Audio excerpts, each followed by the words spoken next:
হচ্ছে entertainment, science fiction, model. আরেকটা হচ্ছে সোশ্যাল, গ্ল্যামার ট্যামার সব কিছু। বাট থার্ড লেয়ারটা হচ্ছে কিন্তু ভেরি মাচ হরের। কিন্তু এটা আমি একটা ডিরেক্টর করবো, আমি স্ক্রিপ্ট রাইটার ছিলাম, কিন্তু আমি একটা ডিরেক্টর করে দেয় এবং ভয় পাই। কিন্তু আমি ইন এ সেন্স আমি জানি যে এখানে একদম যেটা লোয়েস্ট লেয়ার, যেটা কারেন্টলি ওপেন না, সেই লেয়ারে কিন্তু একটা পলিটিক্যাল মেসেজ। সো আমরা যখন কাজ করতে যাবো আমাদের আসলে ওইভাবেই চিন্তা করতে হবে যে আমাদের স্টেটে অনেক কিছু ওপেন, আমরা সরাসরি বলতে পারবো না এখানে ওখানে ওখানে, কিন্তু আমাদেরকে বের করে নিতে হবে যে ক্রাইসিসটা আসলে কোথায় এবং সেই ক্রাইসিসটাকে আমি আসলে কীভাবে দেখবো। আমি ক্রাইসিসের এসেন্সিয়াল এলিমেন্টে গিয়ে পৌঁছাবো, not in the surface level. আমি সবসময় এমন মনে হচ্ছে যে এই যে আর্মিদের একটা বিষয় দেখালাম, ওটা আমি দেখাতে দিব না, ওটা আমি একটা রাস্তা দেখবো। আমাদের এই চিন্তাটা একটু আমার একটা প্রশ্ন মানে আপনাদের দুজনের কাছে, সেটা হচ্ছে যে অনেক ছবিটা আটকে দিল এবং অনেক কষ্টে ছবিটা বানিয়েছে, দ্বিতীয় ছবি এখনো বানায়নি, প্রথম ছবি রিলিজ হয়নি এখন। তো একজন নির্মাতা প্রথম ছবিটা আটকে দেওয়ার পর বাংলাদেশের পার্সপেক্টিভ থেকে দেখতে হবে ফুল লেন্থ ফিচার ফিল্ম, এবং তার দ্বিতীয় ছবি মানে বানানোর মানে মানে জোগাড় যন্ত্র বা সমস্ত কিছু আসলে তার মনোবল, হ্যাঁ, থাকবে কিনা, আসলে থাকে না থাকলে তাহলে নির্মাতা ফাইট করবে কি, ফাইট করবে কি করে নিজের সাথে, সিচুয়েশনের সাথে, স্টেটের সাথে। রাজিবুল হোসেন এখানে আছে, রাজিবুল হোসেনকে আমি একটা প্রশ্ন করতে চাই ছোট্ট করে, যদি আপনি বলেন যে আপনার এই সংকটে আপনার সাথে কেউ আছে?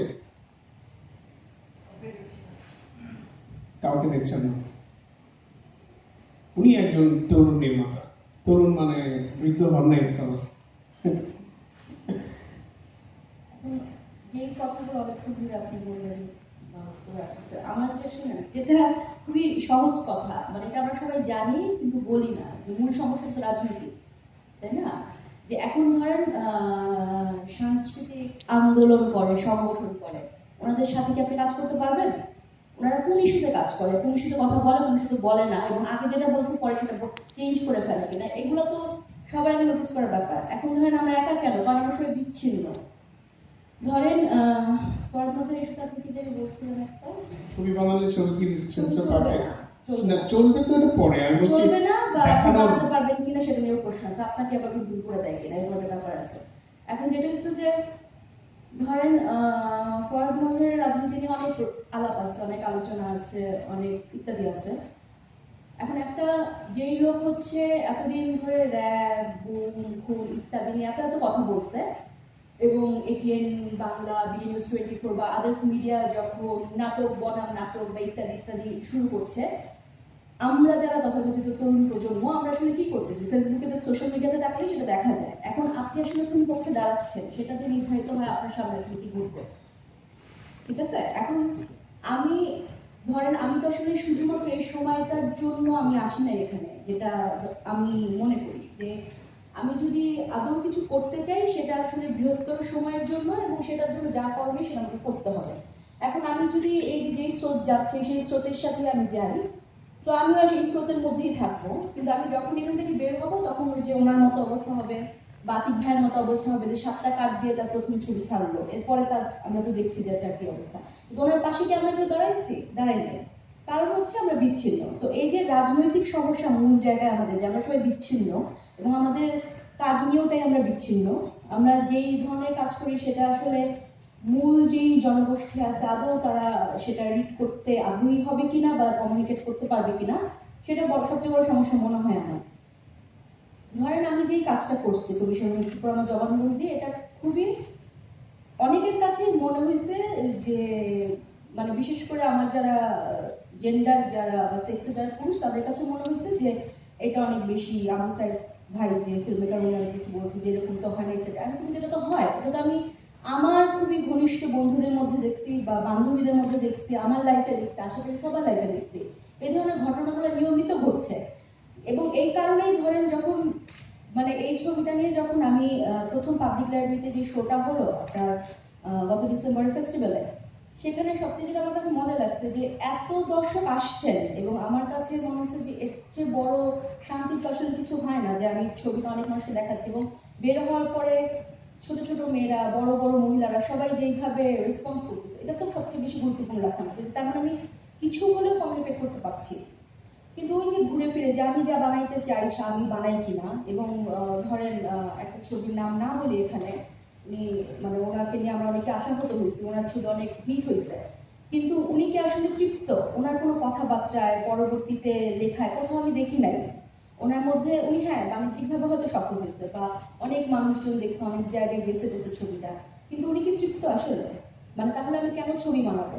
এবং এই যে বিচ্ছিন্নতা, যেটা ওনার সমস্যা হচ্ছে বা হয়তো আমার সমস্যা হচ্ছে বা হয়তো আরো অন্য যারা, হয়তো জাহিদ বাবনের সমস্যা হচ্ছে, যেহেতু আমরা সবাই আসলে একটু অন্য ধরনের কাজ করতে চাই, মানে এই স্রোতের মধ্যে যাইতে চাই না, বা এই সোসাইটিকে প্রশ্ন করে আমরা পরবর্তীতে আগাইতে চাই। তো আমাদেরকে তো আসলে এই ফাইটটা যাইতে হবে, এবং এই ফাইটের মধ্যে আসলে সংগঠিতভাবে যেতে হবে। এখন আমি যদি মনে করেন অমুক সংগঠন তমুক সংগঠনের উপর দায়িত্ব দিই, যেটা যে ভাই বলছিলেন যে অমুক এসে করে দিয়ে যাবে না তো আসলে, আমারটা আমাকেই করতে হবে, এটা বা আমাদেরটা আমাদেরকেই করতে হবে।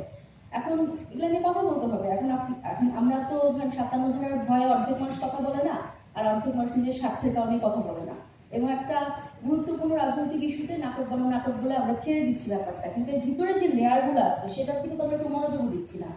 আপনার সাথে আমার রাজনৈতিক কোনো ধরনের মিল নাই, ধরেন আপনি জাতীয়তাবাদী আন্দোলন করেন, আমি হচ্ছি কথা কথা আমি হচ্ছি বামপন্থী আন্দোলন করি, কিন্তু তাই বলে কি আমরা মানে গণতান্ত্রিক পরিবেশ বজায় রাখবো না? আমি কি আপনাকে জাস্ট গালি দিয়ে, যা তা বলে, আপনার পোশাক, আপনার চুল, আপনার যা ইচ্ছা আপনি টুপি পড়ছেন এটা নিয়ে কথা বলে কেউ ঘুরে যাবো? তা তো না।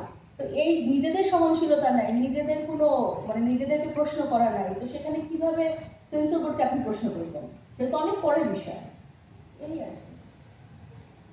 আমার আপনাদের কাছে প্রশ্ন, মানে আমরা আবার আলোচনায় ফিরে আসি। আমি অনেক বেশি আহ, একেবারে চোখের সামনে যে সমস্যা সেটাকে আহ, দেখতে চেয়ে আপনাদেরকে প্রশ্ন করেছি। আমার মানে আপনাদের কাছে আমার একটা প্রশ্ন, সেটা হচ্ছে যে এর ইনফ্যাক্ট আপনাদের সবাইকে, অনেক মানুষ হয়ে গেছে, তো শুনছে অনেক মানুষ। আমরা যখন শুরু করেছি তখন আরো কম ছিল।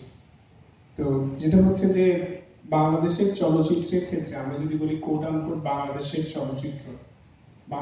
চলচ্চিত্রের ভাষাগত দিক থেকে কিংবা বিষয়বস্তুর দিক থেকে আহ, খুব খুব কি ভিন্ন ধরনের কিংবা আহ, আপনার কাঙ্ক্ষিত বা আপনাদের কাঙ্ক্ষিত ছবি কি হচ্ছে, বা হলে সেগুলো একটু যদি নামও বলেন খুব ভালো হয়।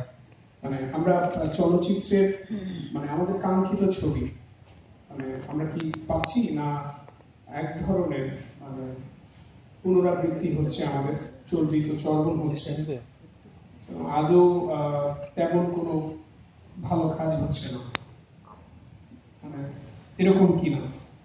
এটা কি সামগ্রিকভাবে বলছেন? যে সামগ্রিকভাবে সামগ্রিকভাবে যদি বলি, আসলে আমাদের এখানে চলচ্চিত্রের যে ডেভেলপমেন্ট, একটা বছরে আমরা যদি দেখি যে খুব ভালো কিছু চলচ্চিত্র নির্মাণ হয়েছে, এর পরের বছর কিন্তু ওটা দেখা যায়, পরের বছর হয়তো 10-এর জায়গায় একটা হয়ে যাচ্ছে, বা গুণগত জায়গা থেকে ভালো ছবি আমি নাম মেনশন করলে খুব খুশি হব।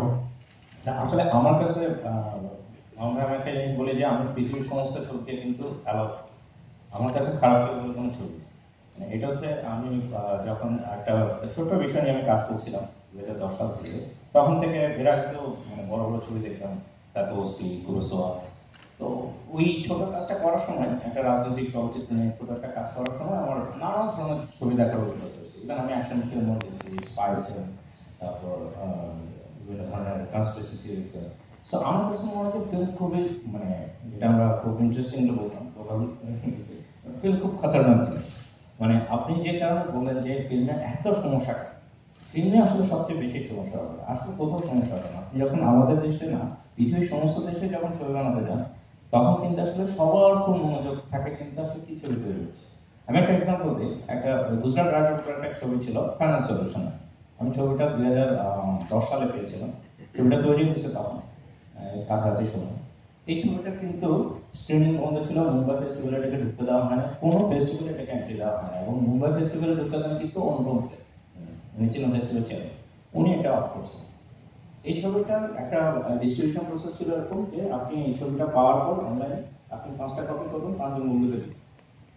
আমিও ধরে পাইছি রাকেশ শর্মা ফিল্মমেকার সাথে আমার কথা হয়েছিল, কিন্তু আমি আসলে সাহস করি 5টা দিনে মানে কারণ ওটা তৈরি হয়েছে মুসলমানদেরকে নিয়ে এখানে বিজেপি সরকারের সঙ্গে যা করছে মোদী আমি যদি এটা এখানে দেখাই তখন তো এখানে সিচুয়েশন অবলম্বন করবো। সো আমি কখনো কিন্তু এটা আসলে পাবলিক স্ক্রিনে নেই, বন্ধু বান্ধব ছোটখাটো যারা দেখছে দেখছে। তো আমি যে কারণে আসলে বললাম যে আপনার যেই ফিল্ম নিয়ে আমরা আসলে কাজ করবো, আমাদের যে পলিটিক্যাল কনসার্ন সেটা সবসময় কিন্তু খুব মানে নিচের দিকে আসতেছে। আমরা কিন্তু রাজনৈতিকভাবে কিন্তু খুব একটা সচেতন না, কিন্তু যে কোনো ছবিতে যখনই আপনি এক্সপ্রেস করতে যাবেন আপনার সেটা সোশ্যাল সমস্যা হবে। আমি আপনার এই থিমটাই নিলাম যে একজন ফিল্ম মেকার তার আসার পথে ছিল একটা প্রোগ্রামে, কিন্তু তার চিকন দুনিয়া হওয়ার কারণে সে আসতে পারেনি। এই ক্ষেত্রে আমাদের কাহিনীটা কি, এই কাহিনী যখন আপনি অ্যানালাইজ করবেন শেষ পর্যন্ত গিয়ে দেখবেন আপনি পলিটিক্যালি কিন্তু হিট করতেছেন, সোশ্যালি কিন্তু হিট করতেছেন। কোনো ছবি কিন্তু রাজনৈতিক সিচুয়েশনের বাইরে থাকে না, রাজনৈতিক এলিমেন্টের বাইরে থাকে না। এই কারণে যখন যে কোনো একটা সাদামাটা ছবি যখন তৈরি হয় তখন কিন্তু সেখানে রাষ্ট্রপক্ষ বলেন বা আদার যে কনসার্ন অথরিটিগুলো থাকে তারা খুব মনোযোগ দিয়ে দেখে কিন্তু যে ইভেন আমাদের সাংস্কৃতিক ব্যক্তিরাও কিন্তু খুব মনোযোগ দিয়ে দেখেন যে ওখানে কোনো জায়গায় কোনো সমস্যা হয়েছে কিনা বা কোথাও প্রেজেন্ট গভর্নমেন্টকে বা অন্য কোনো বিষয়কে কোনোভাবে হ্যায় করা হয়েছে কিনা। একসময় ইসলাম ফাউন্ডেশন আপনার কোরআন তেলাওয়াত পর্যন্ত খুব মানে যে আমাদের মাটির মনে তৈরির সম্বন্ধে শুনছে। তো সিচুয়েশনটা হচ্ছে যে আপনি ছবিটা যখন নির্মাণ করতে যাবেন আপনাকে যে কিন্তু কোনো কাহিনী ছাড়া তো স্টোরি মানে স্টোরি ছাড়া তো কেন হবে না। আপনি যখন কিছু একটা ফিকশন করতে যাবেন আপনার কোনো রাস্তা দিয়ে যেতে হবে। আমাদের এখানে আমার মনে হয় যে আমাদের সমসাময়িক চিন্তা ভাবনাটা খুব কম, আমরা খুব সেফ। যেমন ধরেন আমাদের কিছু ফিল্ম মেকার আছে যারা ধরেন আপনার 60 মিনিট চলচ্চিত্র তৈরি করে, ফলে কন্টেন্টে যদি কোনো সমস্যা হয় তাহলে কিন্তু 60 থেকে সমস্যা, ফিল্ম মেকারের কোনো সমস্যা নেই। তো নির্ভর ছবি তো কমে গেছে প্রচন্ড ভাবে। না একসময় যেটা চলতো কন্টেম্পোরারি জায়গা থেকে আমাদের আমি গত 10 বছর নিয়ে আলোচনা করতে আগ্রহী, মানে আগে কি হয়ে গেছে। না আপনি অনির্বাণের একদিন যদি ধরেন আপনি মোর্শেদ ভাই হ্যাঁ মানে আপনি দেখবেন যে 60 মিনিট ছবিগুলোর ক্ষেত্রে মানে এটা একটা সেফ জোন ছিল সবার ক্ষেত্রে। ইভেন আপনি যদি রেইনকোট অবলম্বন যদি আপনি ইয়ে ধরেন মেঘমলা, এগুলো তো ছবি আসলে ওখানে।